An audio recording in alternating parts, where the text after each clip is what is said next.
आज का हमारा टॉपिक है some extra questions on motion. Motion पर कुछ एक्स्ट्रा क्वेश्चन, बहुत छोटे क्वेश्चन, उसके बारे में बात करेंगे। फर्स्ट क्वेश्चन है, the phenomena of motion was placed on A sound scientific footing by two scientist, right their names. दो साइंटिस्ट का नाम बताइए जिन्होंने मोशन के साइंटिफिक स्टडी पर काफी ज्यादा काम किया और उसको स्टैब्लिश किया।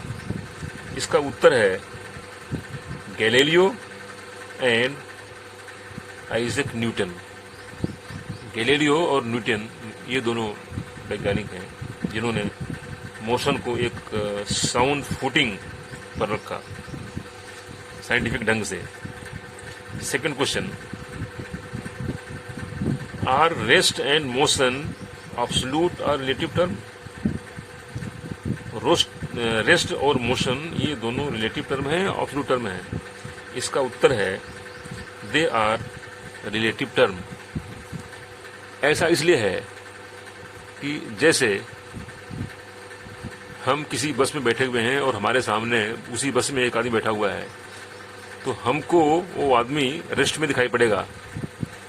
लेकिन अगर बस के नीचे ग्राउंड पर मान लिया कोई आदमी देख रहा है और बस चल रही है, तो चलती हुई बस में उसको वो आदमी जो बस में जो आदमी बैठा है वो चलता हुआ दिखाई पड़ेगा, वो मोशन में दिखाई पड़ेगा। लेकिन चलती हुई बस में हम चूंकि उसके पास बैठे हुए हैं तो हमको वो आदमी रेस्ट में दिखाई पड़ेगा। इसका मतलब कि ये दोनों मोशन और जो रेस्ट जो है ये दोनों they are the relative term. अगला question, suppose a ball is thrown vertically upwards from a position on the ground to 30 meter height and the ball returns to the ground at same point of the ground on the ground. So what is the net displacement and what is the distance traveled by the ball? इसमें जो displacement है वो तो zero होगा क्योंकि ऊपर गई ball और वहां से वापस उसी पॉइंट पे आ गई। So displacement will be zero. और जो डिस्टेंस होगी, जो डिस्टेंस ट्रेवल होगी, that will be equal to, ये जो डिस्टेंस जो है वो ट्रेवल करेगी, distance travel that will be equal to 30 plus 30 is equal to 60 metre. Displacement zero होगी क्योंकि जिस पॉइंट से चली थी उस पॉइंट पर वापस आ गई। So net displacement is zero in this case. Now fourth question, which speed is greater, 30 metre per second और 36 मीटर पर सेकेंड और 36 किलोमीटर पर आवर। इन दोनों में कौन ज्यादा है? अब ये मालूम करने के लिए हम क्या करेंगे कि दोनों को एक ही यूनिट में हम चेंज करेंगे।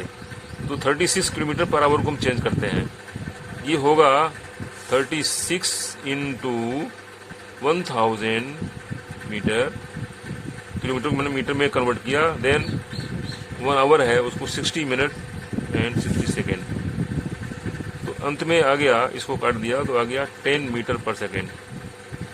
सो दोनों कंपेयर किया। So 30 meter per second is more than 10 meter per second. It means 30 meter per second is more than 36 meter per second is more than 36 kilometer per hour. So this is the answer. Next question. What do you mean by 2 meter per second square? 2 meter per second square. इसकी meaning क्या है? This is acceleration. 2 meter per second square is acceleration. तो इसकी meaning ये है, the velocity of a body increases by 2 metre per second after every second. 2 metre per second square means the velocity of a body increases by 2 metre per second after every second. ये इसकी meaning है 2 metre per second square का मतलब कि हर second में इसकी velocity 2 metre per second बढ़ रही है। Next question, can uniform linear motion be accelerated? इसका आंसर है नो। यूनिफॉर्म लीनियर मोशन अगर है तो वो एक्सेलरेशन में नहीं है। Next question, define one radian. One radian क्या होता है? One radian is the angle which is subtended at the center by an arc having a length equal to the radius of a circle. इसका मतलब ये है कि अगर circle में इसका मान लिया कोई एक रेडियस है, तो जितनी रेडियस है उतनी ही लेंथ का यहाँ पे हमने एक आर्क लिया, आर्क लेंथ नापा, फिर ये आर्क लेंथ सेंटर पे जितना एंगल बनाती है that is one radian. So this is the one radian. Now next question. What is the relation between linear velocity and angular velocity? So linear velocity will be equal to angular velocity into radius of circular path. Linear velocity will be equal to angular velocity into radius, जो path है उसका radius. This is the linear velocity. This is the relation between linear velocity and angular velocity. So this is the question. Now next question we are going to take.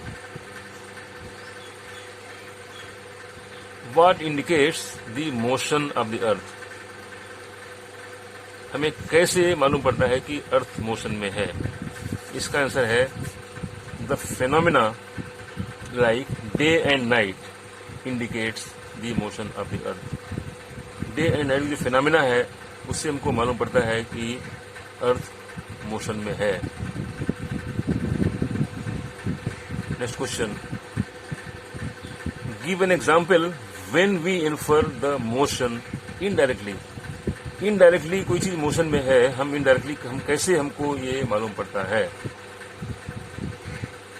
इसका answer है we infer the motion of air by observing the movement of dust particle और leaves और branches of trees और simply by feeling the blowing air on our face. सीधे हम नहीं नाप पा रहे हैं, लेकिन हम जैसे पत्तियां हिलती हैं, पेड़ों की पत्तियां हिलती हैं, ब्रांचेस हिलती हैं, या हमको महसूस होता है, उससे मालूम पड़ता है कि एयर मोशन में है. Next question, what is essential to describe the position of an object? किसी ऑब्जेक्ट की पोजीशन को डिस्क्राइब करने के लिए क्या जरूरी है? इसका आंसर है we need to specify a reference point called the origin. हमको कोई एक फ्रेम ऑफ रेफरेंस या कोई ऑरिजिन चाहिए हमको, उसकी करेक्ट पोजीशन स्पेसिफाई करने के लिए किसी ऑब्जेक्ट की. Next question, what is the simplest form of motion? Simplest type of motion. Simplest type of motion क्या है? इसका आंसर है motion in a straight line. Motion in a straight line is the simplest type of motion. Next question, if the displacement of a body is zero,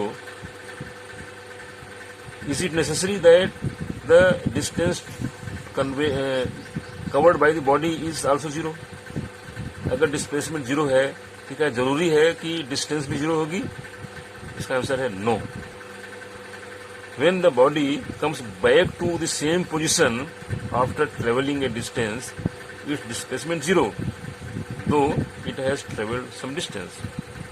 अगर कोई body अपने स्थान से चल करके वापस उसी जगह पे आ जाती है, इसका मतलब डिस्प्लेसमेंट तो जीरो है, लेकिन डिस्टेंस जीरो नहीं हुई. Next question, can the displacement be greater than the distance travelled by an object? क्या डिस्प्लेसमेंट डिस्टेंस से ज्यादा हो सकता है? आंसर है no. It is always either equal और less than the distance travelled by the object. Next question, when do the distance and displacement of a moving object have the same magnitude? इसका answer है the magnitude of distance and displacement of a moving object are same when the object moves along the same straight line in the same fixed direction. अगर एक ही straight line में एक ही direction में अगर object चल रहा है, मूव कर रहा है, तो वहां पर डिस्टेंस और डिस्प्लेसमेंट दोनों इक्वल होगा. Next question, does the speedometer of a car measure its average speed? क्या कार का जो स्पीडोमीटर है वो एवरेज स्पीड बताता है? इसका आंसर है no. It measures its instantaneous speed. Car का जो स्पीडोमीटर है वो उस क्षण का, उस पॉइंट का स्पीड बताता है, और इसको हम कहते हैं इंस्टेंटेनियस स्पीड. नेक्स्ट क्वेश्चन है, a body is moving with a velocity of 10 metre per second. If the motion is uniform, what will be the velocity after 10 second? इसका आंसर है, if the motion is uniform, the velocity remains 10 metre second even after 10 second, या किसी भी समय बाद में अगर velocity अगर यूनिफॉर्म है तो वो वही रहेगी, वो चेंज नहीं होगी. Next question, can a body have constant speed but variable velocity? क्या किसी बॉडी का कांस्टेंट स्पीड और वेरिएबल वेलोसिटी हो सकता है? इसका आंसर है yes. A body in uniform circular motion has constant speed, but due to change in the direction of the motion, its velocity changes at every point. Next question, when is the acceleration taken as negative? Acceleration को हम negative कब लेते हैं?